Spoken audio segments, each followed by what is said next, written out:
Hello my friends, कैसे हैं आप लोग। उम्मीद करती होंगे ठीक होंगे और अपने घर में खुश होंगे।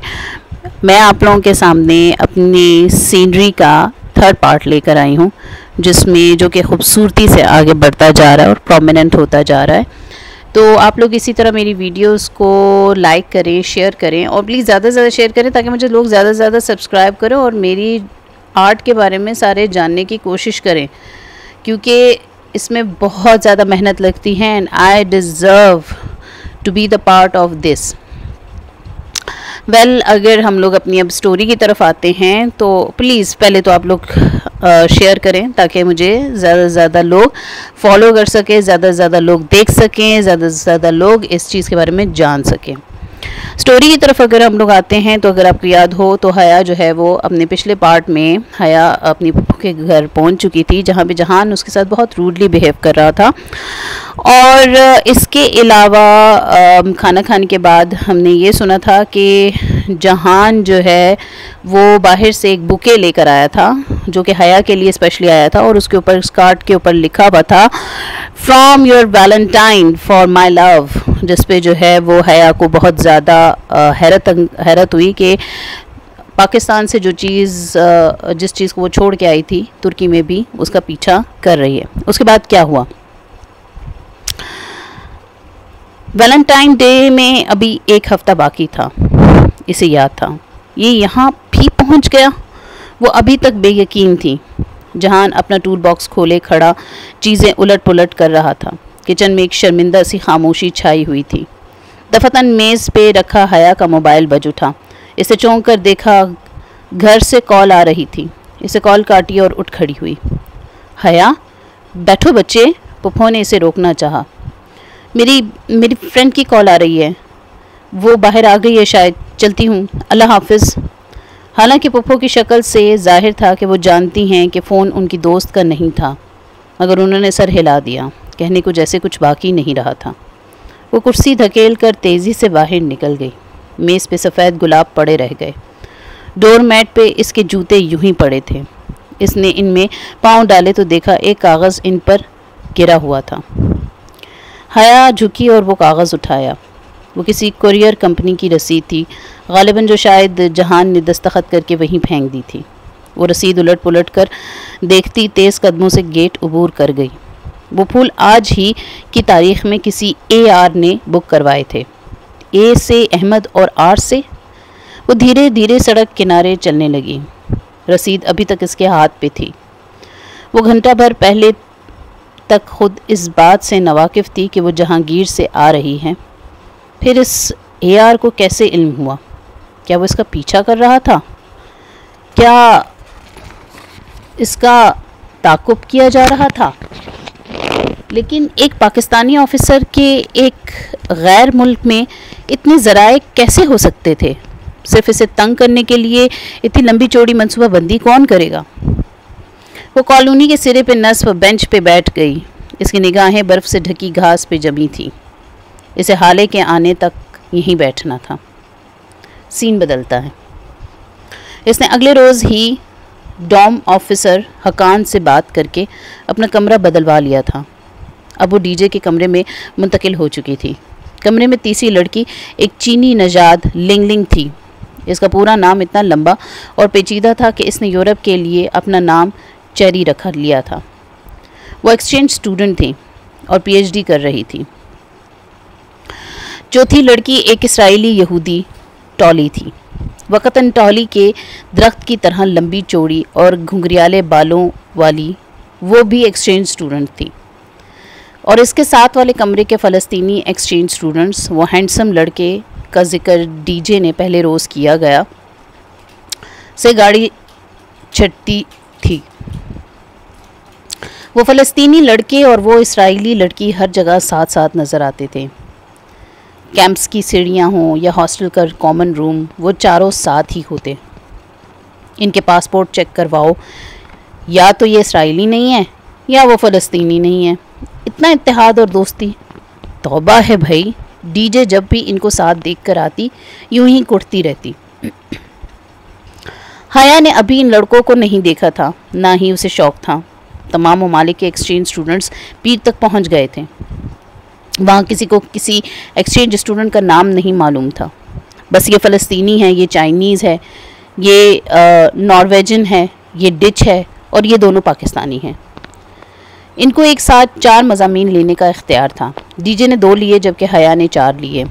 चौथे माह के अख्तिताम पे इम्तिहान देने की पाबंदी थी और ये 5 माह लाजमन तुर्की में गुजारने की पाबंदी थी। बाकी चाहे हॉस्टल में रहो, चाहे ना रहो, चाहे सारी रात बाहर गुजारो, कोई पूछने वाला ना था। खूब मज़े थे। संबांची में क्लास के अंदर लड़कियों के स्काफ पे पाबंदी थी। तो ये हाले नूर क्या करती होगी? हया ने डीजे से तब पूछा जब वो दोनों नमाज के बहाने क्लास में दिखाई जाने वाली तुर्की की तारुफी प्रेसिडेंशन से खिसक कर आ गई थी और अब प्रेयर हॉल में बैठी चिप्स खा रही थी। वो क्लास में स्कार्फ उतार कर ही जाती है, डीजे चिप्स कुतरते हुए बता रही थी। वो दोनों चौकड़ी मार कर कारपेट पे बैठी थी। एक तरफ अलमारी में कुरान और इस्लामी किताब के नुस्खे सजे थे, दूसरी तरफ बहुत से स्कार्फ और स्कर्ट्स टंगे हुए थे। जीन्स वाली तुर्क लड़कियां स्कर्ट पहनकर नमाज पढ़ रही थीं और फिर बाद में वो स्कर्ट वहाँ लटका कर चली जाती। इस्तांबुल के हर जनाना प्रेयर हॉल में ऐसे स्कार्फ और स्कर्ट्स लटके हुए थे। मज़े की यही है ये हाले नूर भी। वो उंगली से बाल पीछे करते हुए कह रही थी। इसने भी ब्लू जीन्स के ऊपर गुलाबी स्वेटर पहन रखा था। पाकिस्तान में ताया फुरकान की डांट के डर से वो जीन्स नहीं पहन सकती थी, लेकिन शुक्र कि यहाँ वो लोग नहीं थे और वो ज़िंदगी को अपनी मर्ज़ी से लुत्फ़अंदोज़ होकर गुजार रही थी। परसों तुम अपनी पप्पो के घर गई थी ना, कैसा ट्रिप रहा? अच्छा रहा। पप्पो ने पुलाव बनाया था और वाकई इतना बदमज़ा पकवान नहीं है जितना हम समझे थे। मैं तो पहले ही कह रही थी। जब प्रेयर हॉल में भी खूब बोर हो गई तो फिर बाहर निकल आई। सर्द नम हवा धीमी लय में बह रही थी। हरी घास पे सबांची की गोल सी मार्केट पूरे वकार के साथ खड़ी थी, जैसे एक गोलाई की शक्ल में बने घर को पेंट पहना दी गई हो। शीशे के ऊंचे दाखिली दरवाज़ों के सामने सीढ़ियाँ बनी थी। सीढ़ियों के दोनों अतराफ सब्ज़ा फैला था। वो दोनों फाइलें थामे बैठी रही थी जब डीजे ने इसका शाना हिलाया। ये जो आखिरी जीने पे 3 लड़के खड़े हैं, ये वही फ़लस्तीनी लड़के हैं। देखो, टॉली भी इनके साथ है। इसने हवा से चेहरे पे आते बाल हटाए और देखा। वो हैंडसम और खुश शक्ल से लड़के सीढ़ियों के किनारे खड़े बातों में मसरूफ़ थे। आओ इनसे मिलते हैं। मुझे दिलचस्पी नहीं है, तुम जाओ, मुझे ज़रा काम है। वो खटखट जीना उतरती आगे बढ़ गई। डीजे ने इसे नहीं पुकारा। वो इन फ़लस्तीनियों की जानिब चली गई थी और वो यही चाहती थी, डीजे से दोस्ती अपनी जगह, मगर फ़िलहाल वो खूब आज़ादी से इस्तांबुल को खोजना चाहती थी, अकेली और तन्हा। करीबन घंटे भर बाद वो अपने कमरे से खूब तैयार होकर निकली और पथरीली सड़क पे चलने लगी। इसने ब्लू जीन्स के ऊपर एक तंग स्टाइलिश सा घुटनों तक आता सुर्ख कोट पहन रखा था। शदीद सर्दी के बावजूद नंगे पाँव में 5 इंच ऊंची सुर्ख पेंसिल हील पहनी थी। रेशमी बाल हवा से शानों पे उड़ रहे थे और गहरे काजल के साथ रस भरी की तरह सुर्ख लिपस्टिक। इसे लिपस्टिक हमेशा से पुरकशिश लगती थी और आज इसे मालूम था कि वो बहुत हसीन लग रही है। बस स्टॉप आ चुका था जब बादल ज़ोर से गरजे। ये बस स्टॉप यूनिवर्सिटी के अंदर ही था। सबांची की हीरोइन कौरसल थी। कौरसल बस सर्विस वो सबांजी के तलबा के लिए ही चलती थी और इन्हें इस्तांबुल शहर तक ले जाती थी। हाले ने इसे गौरसल का शेड्यूल रटवा दिया था। जिस दिन तुम्हारी गौरसल छूटी तुम्हें हाले नूर बहुत याद आएगी, इसे सख्ती से ताकीद करते हुए कहा था। गौरसल अपने मुकर्ररा वक्त से एक लम्हा ताख़ीर नहीं करती थी और अगर आप चंद सेकंड भी देर से आए तो गौरसल गई। अब 2 घंटे बैठकर अगली गौरसल का इंतज़ार करें। जब वो गौरसल में बैठी तो आसमान पे सियाह बादल इकट्ठे हो रहे थे। जब गौरसल ने फास्फोरस का अजीमुल शान पुल पार किया तो मोटी मोटी बूंदें पानी में गिर रही थीं और जब वो टॉक्सम स्क्वायर पर उतरी तो इस्तांबुल भीग चुका था। टॉक्सम स्क्वायर इस्तांबुल का एक मरकज़ी चौक था। वहाँ ऐन वस्त में अतातुर्क समेत तारीख़ी शख्सियात के मुजस्मे नस्ब थे। मुजस्मा आज़ादी, एक तरफ हरा भरा सा पार्क था और दूसरी तरफ मेट्रो ट्रेन का ज़ेर ज़मीन स्टेशन। वो बस से उतरी तो बारिश तड़तड़ा बरस रही थी। मोटे मोटे कतरे इस पे गिर रहे थे। वो सीने पे बाजू लपेटे तेज़ तेज़ सड़क पार करने लगी। गीली सड़क पे ऊंची हील से चलना दुश्वार हो गया था। चंद ही लम्हों में वो पूरी तरह भीग चुकी थी। ज़ेर ज़मीन मेट्रो स्टेशन तक जाती वो चौड़ी सीढ़ियाँ सामने ही थीं। वो तकरीबन दौड़कर सीढ़ियों के दहाने तक पहुंची ही थी कि चीख की आवाज़ आई। वो लड़खड़ाती और गिरते गिरते बची। इसके दाएं सैंडल की हील दरमियान से टूट गई थी। टूटा हुआ 2 इंच का टुकड़ा बस अटका हुआ साथ लटक रहा था। इससे खफ्त से इधर उधर देखा। लोग मसरूफ़ अंदाज में छतरियाँ ताने गुजर रहे थे। शुक्र कि किसी ने देखा नहीं था। बारिश इसी तरह बरस रही थी। इसके बाल मोटी गीली लटों की सूरत चेहरे के अतराफ में चिपक गए थे। इसने कोफ्त से टूटे जूते के साथ जीना उतरना चाहा, मगर ये नामुमकिन था। झुमझुला कर वो झुकी, दोनों जूतों के स्ट्रैप्स खोले, पाँव इनमें से निकाले और जूते स्ट्रैप से पकड़कर सीधी हुई। नीचे ट्रेन के पहुंचने का शोर मच गया था।